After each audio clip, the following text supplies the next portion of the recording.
Hai sobat pecinta film dimanapun kalian berada, semoga kalian sehat dan berbahagia selalu. Jumpa lagi di Narasinema. Pada kesempatan kali ini, kita akan membawakan alur cerita film dengan judul Casing the Dragon yang rilis pada tahun 2017 lalu.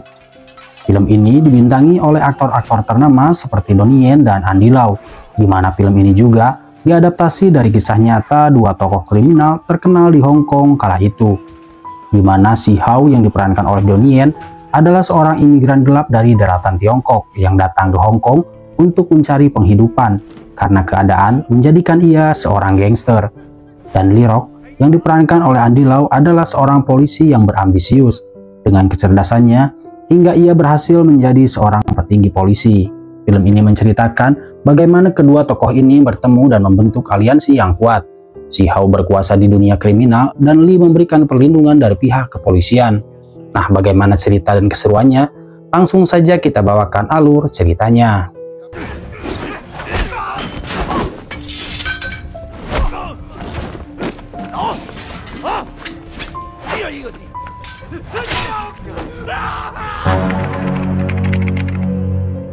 Film diawali dengan memperlihatkan seorang pria bernama Wu Zihao yang berada di sebuah kapal bersama dengan ketiga temannya yang bernama Will, Wayne, dan Chad. Keempat orang ini sedang dalam perjalanan menuju Hong Kong sebagai imigran gelap dari Tiongkok. Mereka jauh-jauh merantau bukan tanpa alasan. Mereka ingin mencari pekerjaan dan peruntungan demi mendapatkan kehidupan yang lebih baik. Sayangnya, sudah beberapa bulan berlalu kehidupan mereka belum banyak perubahan. Hingga saat ini mereka masih hidup pas-pasan dengan tinggal di sebuah kontrakan dan hanya bisa makan bubur setiap harinya. Bahkan Si Hao harus bekerja ekstra selama 24 jam demi mendapatkan uang tambahan untuk memenuhi kebutuhannya dan juga adiknya yang bernama Aping. Saat mereka sedang makan bersama, Si Hao memberitahu jika nanti malam akan ada tawuran antara dua gangster dan pihak yang menang akan mendapatkan hadiah yang cukup besar. Karena itulah, keempat sekawan itu setuju untuk menjadi buzzer dengan ikut serta dalam aksi tawuran tersebut.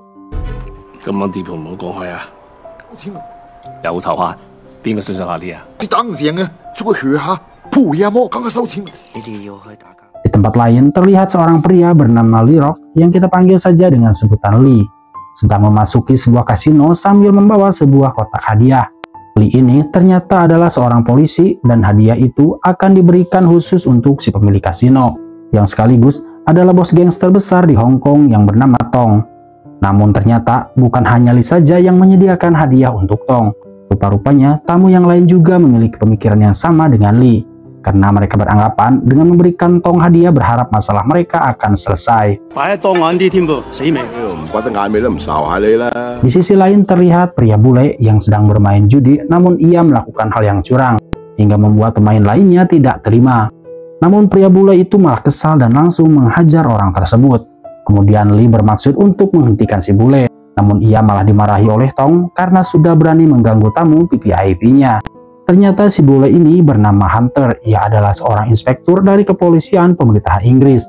Karena pada masa itu, Hong Kong masih sepenuhnya dikuasai oleh pemerintahan Inggris. Maka tidak ada seorang pun yang berani menentangnya.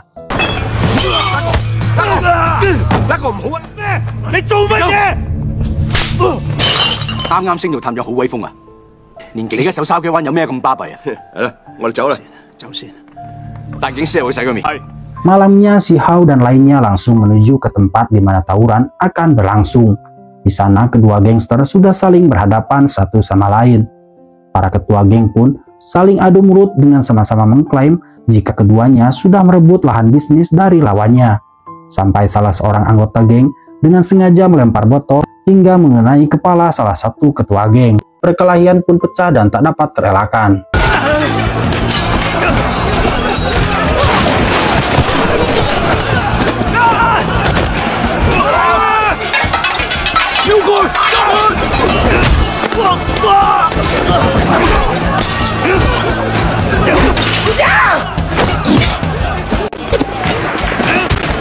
Keadaan semakin ricuh saat pasukan anti huru-hara yang dipimpin oleh Hunter datang dan langsung menghajar mereka yang terlibat dalam tawuran. Well done.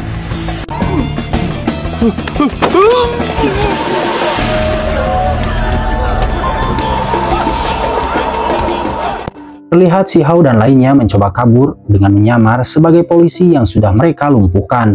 Sayangnya, rencana pelarian mereka gagal setelah Hunter menyadari bahwa keempat orang yang berpakaian polisi tersebut bukanlah para bawahannya. Si Hao CS pun segera berlari dan bersembunyi di dalam bus. Di dalam bus, mereka langsung dikeroyok oleh Hunter dan anak buahnya. Karena tidak tahan melihat ketiga temannya dipukuli, Si Hao akhirnya melawan balik dan menghajar Hunter sampai babak belur.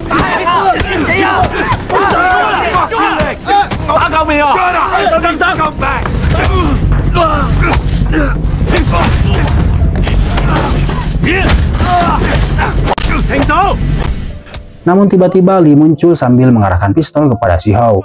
Si Hao pun menyerah dan tak melawan, hingga akhirnya mereka dibawa ke penjara. Dan di sana Lee bertemu dengan seniornya di kepolisian yang bernama Chen, di mana mereka ini ternyata berasal dari kampung yang sama dengan Si Hao dan kawan-kawannya. Karena merasa dari satu kampung halaman, akhirnya Lee bersedia mendengarkan alasan mengapa Si Hao dan kawan-kawannya terlibat dalam tawuran semalam. Dan dengan jujur Si Hao menjelaskan jika mereka bukan anggota gangster manapun. Mereka hanya ikut-ikutan karena berharap akan mendapatkan uang imbalan.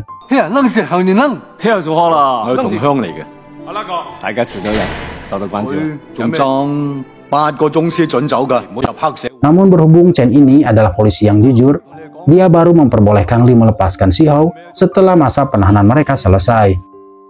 Namun tidak lama kemudian Hunter tiba-tiba datang dan memaksa Chen untuk membuka sel tempat Si Hao dan teman-temannya berada. Tanpa basa-basi, Hunter langsung menghajar Si Hao secara brutal karena ia merasa kesal dan ingin membalaskan dendamnya atas perbuatan Si Hao semalam yang telah memukulinya.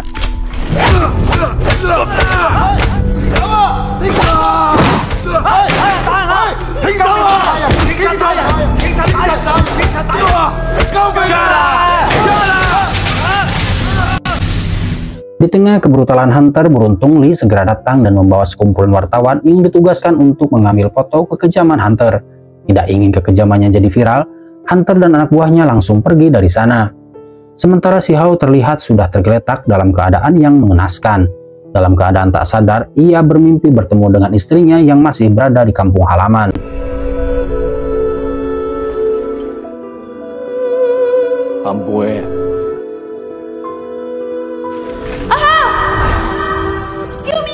Setelah siuman, Si Hao dijenguk oleh asisten Lee, yaitu Jai, untuk memberikan uang kompensasi atas kejadian yang mereka alami.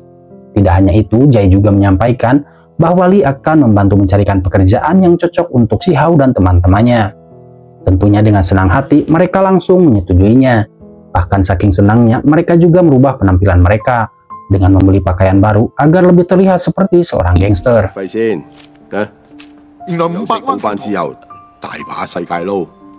Wah, Hao兄啊，今次我哋發達啊！你細心㗎。Saat tiba di kosan, mereka menemukan ibu kos mereka tengah ditagih hutang oleh para gangster secara paksa. Karena tak ingin ibu kos dan keluarganya dilukai oleh para gangster, Si Hao pun memberikan sisa uang mereka untuk membayar hutang tersebut.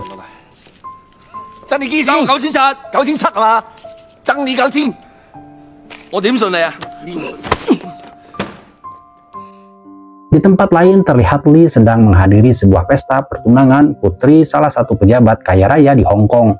Namun setelah disebutkan pria yang ditunangkan dengan putrinya adalah Lee, lantas membuat beberapa oknum yang tak suka kepada Lee terkejut dan cemburu kepadanya.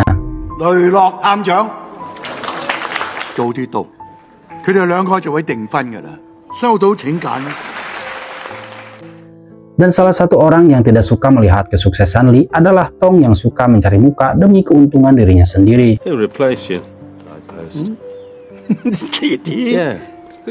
He's just agreed to take over the one child post.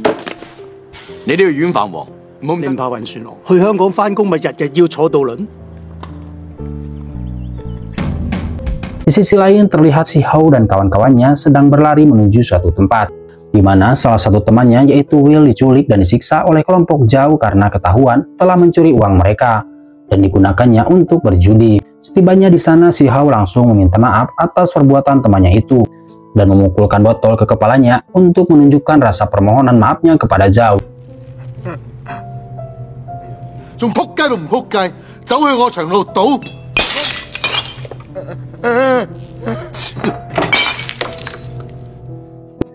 Namun Zhao mengetahui jika Si Hao adalah seorang jago kungfu, maka ia menawarkan sebuah kesepakatan kepada Si Hao. Dia bersedia melepaskan Bill jika Si Hao berhasil mengalahkan anak buahnya yang ahli bela diri. Tanpa pikir panjang, Si Hao pun menyetujui tawaran tersebut dan langsung menyerangnya.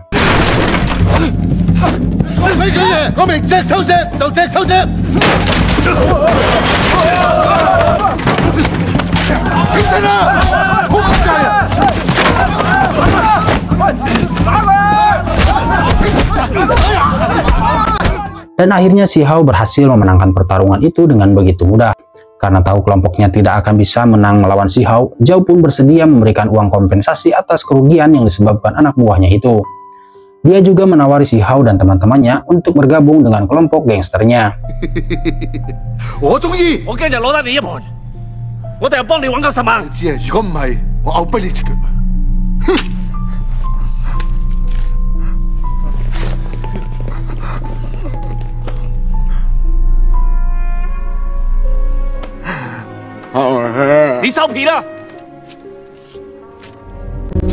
Beberapa bulan kemudian setelah Si Hao bergabung dengan kelompok gangsternya Zhao, kehidupan Si Hao mulai berubah menjadi jauh lebih baik. Dan kini mereka menjadi semakin sukses dengan menekuni pekerjaan mereka di dunia kriminal. Apalagi di kota tempat mereka tinggal ini merupakan sarangnya para gangster dan terkenal dengan kejahatannya. Sehingga orang-orang jahat bisa bebas berkeliaran menjalankan bisnis ilegal mereka. Lama-kelamaan nama Si Hao dan teman-temannya semakin dikenal, sehingga mereka dibanjiri tawaran pekerjaan dari para gangster untuk menjadi eksekutor maupun menyabotase pihak lawan demi memperluas wilayah kekuasaan mereka.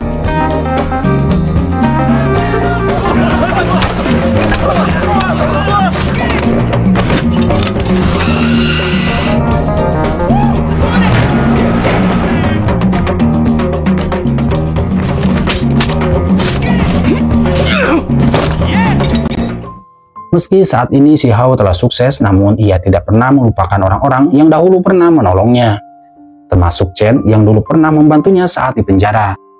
Namun Chen yang merupakan seorang polisi yang sangat jujur, langsung menolak saat Si Hao memberinya sejumlah uang, karena dia tidak ingin diberikan sogokan dari uang haram seperti polisi korup lainnya. Si Hao pun tak marah maupun tersinggung karena pemberiannya ditolak mentah-mentah. Ia juga memahami tindakan Chen dan tetap menjaga persaudaraan mereka, meski saat ini mereka sudah berada di jalur yang berbeda. Dari kejauhan ternyata Li diam-diam memperhatikan pertengkaran kecil antara mereka. Li lalu menceritakan kalau Chen ini tidak seperti mereka yang serakah dan masih suka makan uang haram. Jadi Li berharap Si Hao tidak salah paham dengan sikap Chen tadi. Si Hao pun sebenarnya memahami dan ia tahu betul jika Chen memanglah seorang polisi yang baik. Di situ Si Hao juga berterima kasih kepada Li atas semua bantuannya yang telah diberikan waktu itu. Demi membalas budi kepada Li, Si Hao menegaskan bahwa dia bersedia melakukan apapun jika sewaktu-waktu Li membutuhkan bantuannya.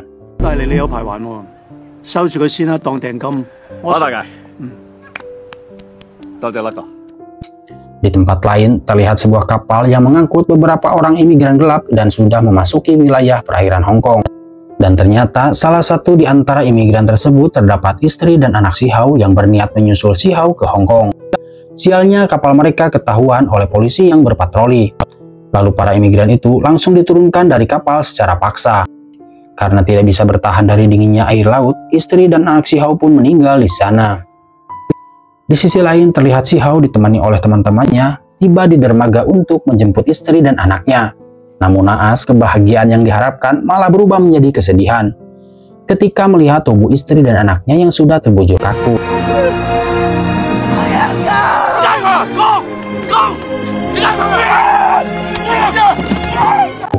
Akibat insiden mengenaskan itu, Si Hao pun mengurung dirinya di rumah karena masih bersedih atas kematian istri dan anaknya. Di sisi lain, Li bersama asistennya Jai tengah berdiskusi dan merencanakan misi mereka untuk memberantas para kriminal berbahaya yang ada di Hong Kong. Dan targetnya kali ini adalah dua kelompok gangster yang pernah terlibat dalam aksi tawuran waktu itu. Diketahui, salah satu bos gangster sudah berhasil disingkirkan setelah salah satu anak buahnya sepakat untuk berkhianat dan membunuh bosnya sendiri setelah diberi suap oleh kepolisian. Namun bos gangster yang satunya masih dalam pengejaran. Dan saat ini sedang berada di kota tempat wilayah kelompok gangster Si Hao berada.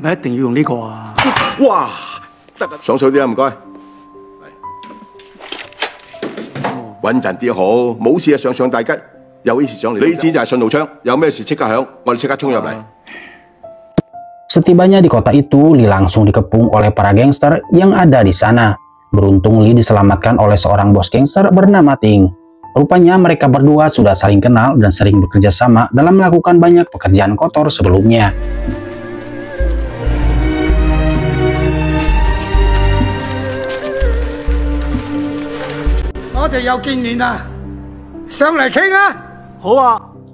Dalam kesempatan ini, Lee menjelaskan bahwa kedatangannya ke kota ini adalah untuk menangkap salah satu bos gangster.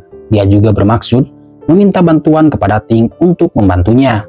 Namun salah satu anak buah Ting tidak setuju jika kelompok mereka bekerja sama dengan polisi. Saat itu juga Ting langsung marah besar kepada anak buahnya itu karena sudah berani ikut campur dalam urusannya. Namun di tengah pembicaraan, tiba-tiba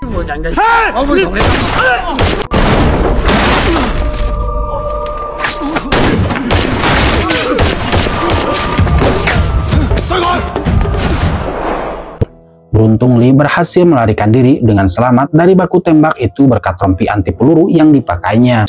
Sementara itu si anak buah yang berkhianat lalu mengancam semua orang di sana untuk bersaksi jika yang telah menembak bos mereka adalah Lee.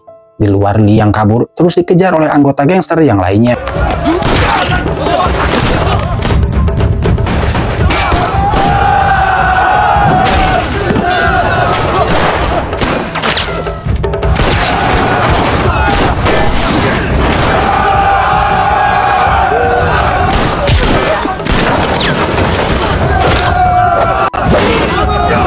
Saat situasi semakin terdesak, tiba-tiba Si Hao muncul dan langsung menyelamatkannya. Sayangnya mereka tidak bisa pergi begitu saja karena sudah dikepung oleh semua anggota gangster yang ada di sana. Dengan menggunakan statusnya sebagai salah satu orang yang disegani di kota itu, Si Hao pun meminta mereka untuk tidak menyerang Lee. Karena Lee sudah pernah menolongnya saat masa-masa sulit di dalam hidupnya. Awalnya mereka bersimpati dan hendak menghentikan perkelahian itu. Namun si pengkhianat muncul dan mulai menghasut mereka untuk tetap menyerang Lee dan Si Hao. Hingga pertarungan pun kembali terjadi.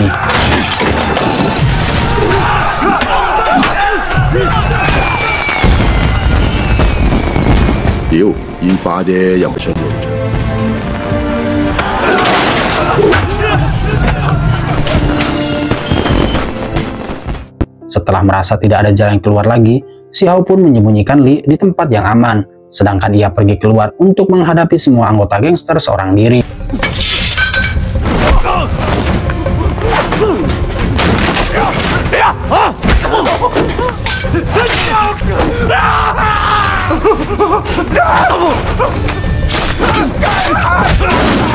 Seorang diri Si Hao bertarung melawan dengan sekuat tenaga.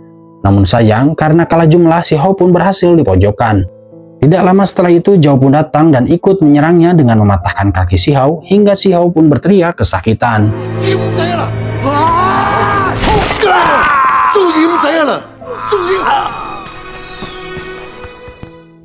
Di sisi lain, si pengkhianat berhasil menemukan keberadaan Lee.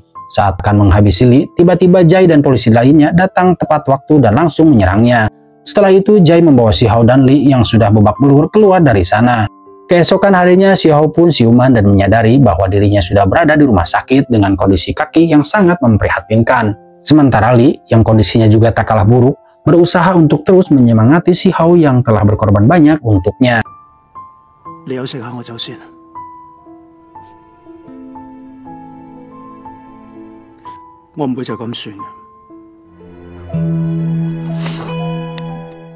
Beberapa waktu berlalu setelah melewati banyak kesulitan, akhirnya pada tahun 1965, Si Hao dan Lee bangkit kembali dan mulai merintis bisnis mereka. Hingga perlahan bisnis mereka tumbuh menjadi semakin besar dan sukses. Apalagi Lee sekarang adalah seorang petinggi di kepolisian, sehingga memudahkan mereka dalam menjalankan bisnis ilegalnya. Untuk memudahkan pekerjaan mereka, membagi bisnis mereka menjadi dua bagian, yaitu hitam dan putih, di mana bisnis hitam dikelola oleh Si Hao dan bisnis putih dikelola oleh Lee.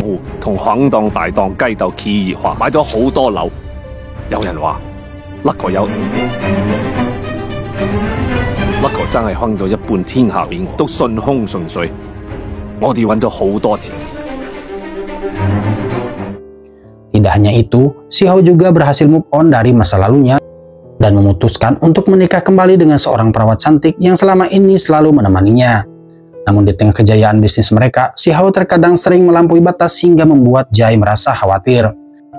Lalu Jai memperingatkan Li agar lebih berhati-hati dengan sikap si Hao. Dia hanya tidak ingin hubungan kerjasama yang sudah mereka bangun dengan susah payah malah akan menjadi senjata makan tuan yang akan balik menyerang Li sendiri.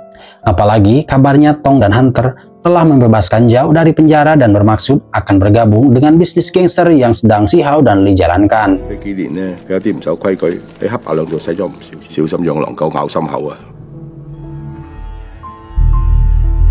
少錢收埋人心，仲有好多環頭個差館插晒針，連我哋嗰間都有，有咩事唔使15分鐘，佢全部知道晒。阿豪要小心啲。 Karena itulah Li memutuskan untuk merekrut 2 orang anak buahnya yang baru yaitu Rose dan Rock untuk membantu mengelola sebagian wilayah kekuasaannya. Namun si Hao terkejut bukan main saat melihat orang yang telah mematahkan kakinya yaitu Zhao tepat berada di hadapannya. 不過你話點就點啦。我諗而家行路都唔夠你快。以前嘅衰嘢擺開佢，過咗今晚。哦，而家咪幾好，身光頸靚。 Meski si Hao sangat dendam terhadap Zhao, namun dia berusaha sekuat tenaga untuk menahan emosinya demi menghargai Li yang sudah menyiapkan pertemuan malam ini untuk membicarakan bisnis mereka. Hingga saat mereka selesai berdiskusi, si Hao pun langsung melampiaskan dendamnya dengan memotong telinga Zhao. 鋪你波！如果唔係俾面就甩我一早就懟撚你啊！啊，冇意思，我走先。明嘅，執翻隻耳仔啦，執翻隻耳仔啊！你救我！你坐低先啦。 Keesokan harinya saat di rumah tidak sengaja si Hao memergoki adiknya yaitu Aping yang sedang menggunakan narkoba. Dengan emosi yang menggebu-gebu, si Hao pun langsung menyuruh teman-temannya untuk mencari siapa yang telah memberikan barang tersebut kepada adiknya. 而家墮落我估唔到，但你唔嗌我就食，我係咪朋，我唔做生唔賺錢。我大嫂死咗啦！你講嘅嚇？冇啊！你同我掟上個油行，細佬就冇手冇腳，仲有而個俾我知道。 Setelah itu si Hao bertemu dengan Li yang memberikannya tugas khusus untuk pergi ke Thailand dalam rangka memperluas wilayah industri narkoba mereka di wilayah Asia Tenggara dengan menjalin kerjasama dengan para sindikat narkoba yang ada di sana. Meski si Hao merasa tugas ini mendadak untuk dilakukan, namun ia sama sekali tak membantah akan apa yang diperintahkan Li. 我一家獨大喎，不過我更加驚嘅係阿超同阿榮接咗先登。你唔驚啊？ Singkat cerita, si Hao dan teman-temannya sudah tiba di Thailand dan mereka langsung disambut oleh seorang pria pelontos yang kita panggil saja Bobby. Bobby inilah yang akan menjadi rekan bisnis si Hao di Thailand. Dalam pertemuan itu, Bobby mengatakan jika beberapa bahan untuk pembuatan narkoba yang hendak si Hao beli mengalami keterlambatan, sehingga si Hao harus menunggu lebih lama lagi. Namun si Hao meragukan informasi yang Bobby katakan dan langsung mengancamnya. Hingga akhirnya terjadilah ketegangan di antara mereka. Hingga Bobby berusaha menembak si Hao namun gagal. Dan terjadilah pertarungan sengit di antara mereka.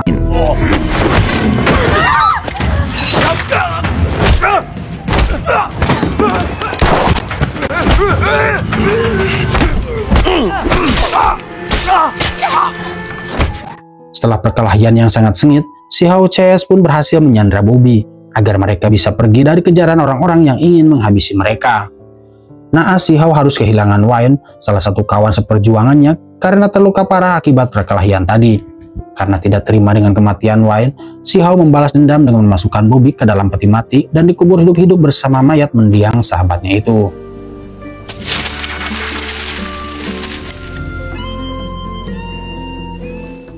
Setelah itu, si Hao dan kedua kawannya pergi ke sebuah tempat bernama Golden Triangle untuk menemui seseorang bernama Jenderal Naimi untuk bernegosiasi mengenai bahan narkoba yang mereka butuhkan. Saat negosiasi, Jenderal Naimi memasang harga yang sangat tinggi untuk bahan narkoba yang dibutuhkan si Hao. Si Hao yang mendengarnya tidak langsung menyetujuinya karena tawaran yang diberikan Jenderal Naimi terasa tidak masuk akal. Jenderal Naimi pun menjelaskan jika sebelumnya sudah ada orang yang lebih dulu menawar dengan harga yang jauh lebih tinggi kepadanya. Namun Jenderal Naimi terkaget ketika melihat kotak hadiah yang dibawa oleh Rose, karena isinya bukanlah uang melainkan kepala Rung yang sudah dimutilasi. Siapa sangka jika orang yang telah menawar dengan harga tinggi tersebut adalah Rung. Ross yang tahu jika Rung berusaha menggagalkan bisnis Si Hao, lantas membunuhnya.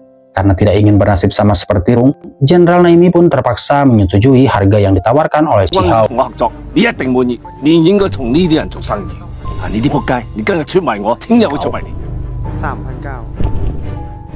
Kembali ke Hong Kong, terlihat adik Si Hao yaitu Aping memanfaatkan kepergian kakaknya ke Thailand untuk kembali membeli narkoba.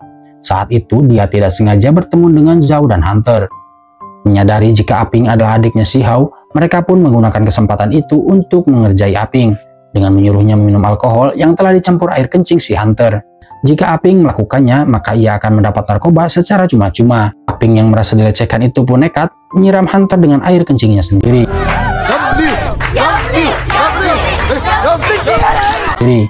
Alhasil Aping dipukuli dan dijadikan bulan-bulanan oleh Hunter hingga babak belur.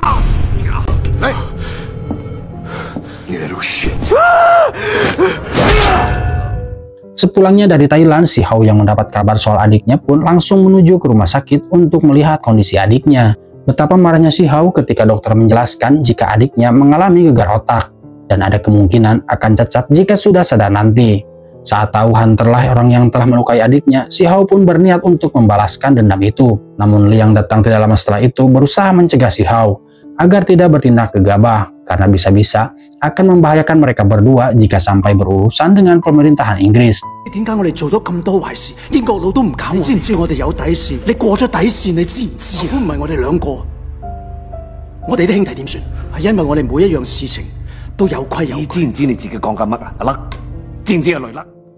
Kemudian Li melihat berita di televisi jika pemerintah saat itu telah membentuk KPK, dan hal ini menjadi masalah bagi para polisi korup di Hong Kong yang otomatis akan menjadikan mereka sebagai target pemeriksaan KPK.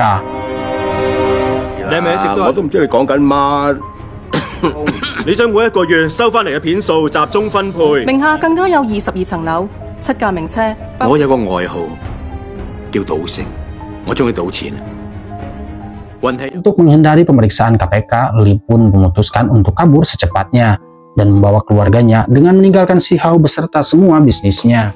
Di sisi lain, Si Hao pun tidak tinggal diam begitu saja, dan ia memutuskan untuk melakukan balas dendam bersama kedua temannya dan juga Ross yang ikut membantunya. Sebelum melakukan aksinya, Si Hao sudah menyembunyikan istri dan kedua anaknya di tempat yang aman. Saat Hunter dan anak buahnya tiba di markas, Si Hao pun langsung menyerang mereka yang masih berada di dalam mobil dengan bulldozer. Situasi pun semakin tegang ketika Tong dan Zhao datang untuk membantu Hunter. Karena kalah jumlah, Si Hao dan kawan-kawan terpaksa mundur untuk sementara. Sayangnya mobil mereka terus dikejar sambil ditembaki dari segala arah dan membuat mobil itu oleng dan terbalik.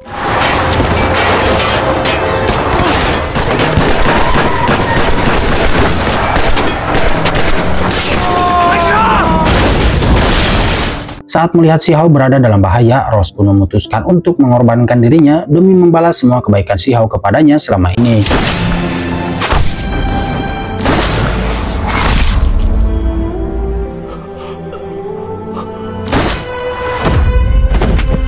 Kali ini tersisa hanyalah Si Hao dan Chad setelah Will tewas terkena tembakan saat pengejaran tadi. Mereka pun kembali berhadapan dengan Zhao dan anak buahnya. Si Hao pun terus-menerus menembakkan senapannya dengan membabi buta kepada Zhao dan anak buahnya, yang akhirnya membuat Zhao lebih memilih untuk terjun bebas dari ketinggian dan tewas seketika.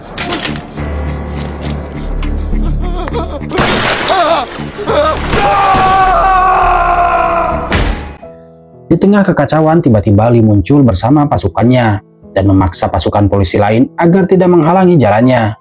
Ternyata Li memilih kembali untuk menyelamatkan Si Hao. Setelah itu, Li berusaha mencari keberadaan Tong. Saat Tong yang bersembunyi hendak menembak Li, dengan sigap Jai pasang badan untuk melindungi Li dan langsung menembak Tong hingga tewas. Namun naas, Jai juga harus tewas di sana akibat terkena tembakan dari Tong saat melindungi Li.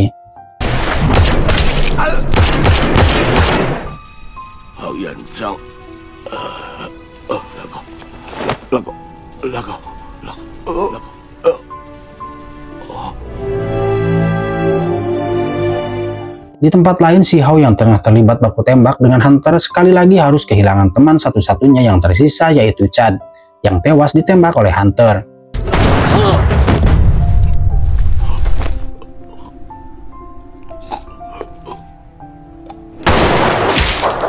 Saat Hunter hendak membunuh Si Hao, tiba-tiba Lee muncul dan langsung menembak tangan Hunter. Lee meminta Si Hao agar tidak membunuh Hunter. Namun Si Hao yang sudah emosi karena mengingat orang-orang yang disayanginya telah mati dengan sia-sia. Dia pun kembali mengejar Hunter hingga ke atas gedung. Karena sudah terpojok, Hunter pun hanya bisa melindungi dirinya dengan terus menembaki Si Hao. Namun tembakannya selalu meleset karena tangannya yang terluka. Alhasil, Si Hao berhasil membalikan keadaan dan bersiap untuk menghabisi Hunter. Di waktu yang bersamaan, Lee datang dan masih berusaha menghentikan Si Hao. Sayangnya Si Hao sudah dibutakan oleh keinginan balas dendamnya dan akhirnya langsung menembak Hunter hingga mati. 生死由命，喺我哋身邊，俾個機會你自己。